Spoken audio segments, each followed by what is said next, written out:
Have you ever wanted to save seeds from your garden to plant next year? Tried to save seeds and it didn't go so well? In this video, I'll be sharing some seed-saving basics that apply to most garden vegetables. My first rule when saving seeds is to only save seeds from my best plants. If a plant does not produce well, lacks in flavor, is deformed, or succumbs to disease, do you want to pass those genes on to next year's crop? Of course not. You want your vegetables to get better each year, so only pick the very best of your plants to save seeds from. Each plant family has different requirements as to how many plants you need to grow and save seeds from to avoid inbreeding depression. Inbreeding depression happens when, your plants get too inbred. Even though you might be saving seeds from your best plants each year, there's not enough genetic diversity, and gradually your plants become inferior to the seeds that you started with. This varies greatly between different plants. For example, you can save seeds from just one tomato plant, usually without any ill effects. But corn requires a minimum of 1 to 200 plants. How will you make room for that many plants?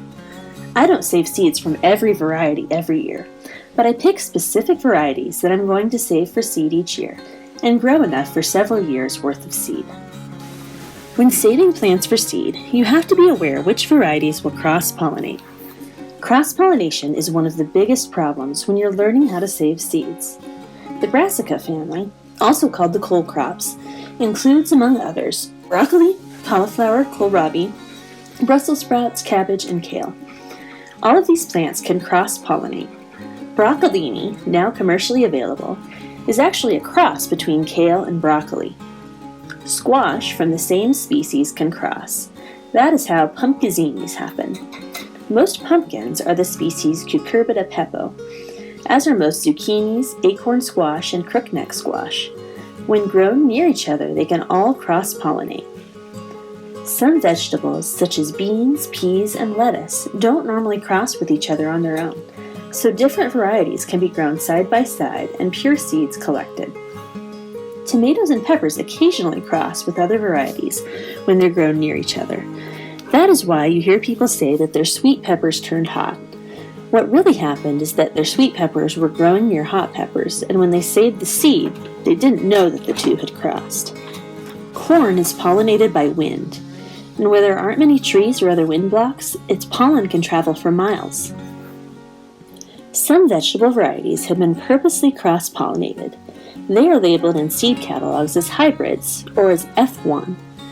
You can save seed from a hybrid, but the resulting plants won't be just like the parent plant. You might get some that are identical to the parent plants, while others are more like each of the grandparent varieties. If you want a consistent plant that takes after the parents you saved seeds from, pick an open-pollinated, or OP, variety.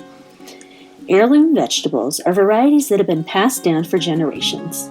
If a plant is labeled as heirloom, it probably is open-pollinated and should breed true. To avoid cross-pollination, or to purposely breed two specific plants, you can hand-pollinate. An easy family to get started hand-pollinating are the cucurbits: squash, melons, cucumbers, and gourds. In this family, female blossoms will have a tiny green fruit beneath them that grows if it is pollinated or shrivels up and dies if it is not. Male flowers have just a long stem attached to their flower. In the evening, male and female blossoms that have not opened yet are identified and taped shut. The next morning, the tape is removed, and pollen from the male flower is dusted inside the female flower. The female flower is then taped back shut to keep bees from introducing other pollen. The fruit is allowed to grow normally until harvest time. You can read more about saving seeds from squash and how to hand-pollinate them on our blog. Most seeds can just be removed from the plant when they are mature and dried out. That's all there is to processing. Foreign materials can usually be removed by carefully tossing the seed in the air so the chaff blows away. Different sized screens or mesh strainers can also be used to remove plant particles. This is called dry processing.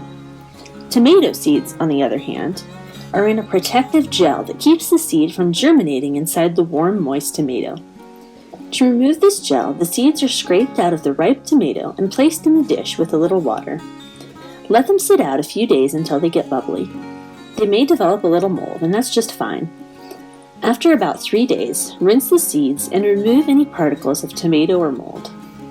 I pour them into a mesh strainer for a final rinse. They can then be dried out in an open dish or on waxed paper on the counter and stored for next year. I don't believe that life should be patented.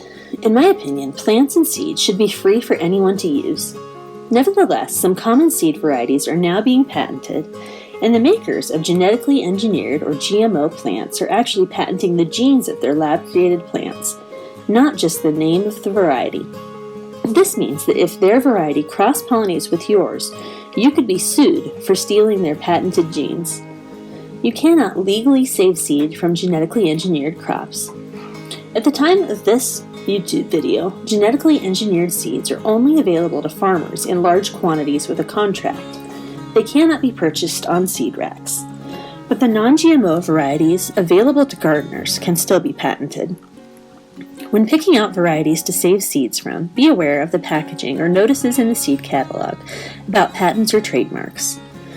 Certified organic seeds are not genetically engineered, but can still have a patent on the name of the variety. Saving seeds can sound daunting, but it really isn't that hard. Seed saving not only saves you money, but allows you to be part of preserving unique and rare varieties from all around the world. On our website, you can find our seed saving series, which includes specific directions on how to save seeds from different vegetables, why we save seeds from our garden, as well as whether you can save seeds from hybrid and what you might get. We also have an online course that's available for beginning seed savers. The course is designed to simplify all of the technical parts of saving seeds and get you started saving your own seeds in as little as an afternoon. I'll put links to all of those down below in the description box. There are also 2 top seed saving books that I would recommend, and those are The Seed Garden and Seed to Seed. Both of these are just packed with information, and they're really a valuable resource to have on your shelf. I'll put the links to that in the description box below as well. Happy seed saving!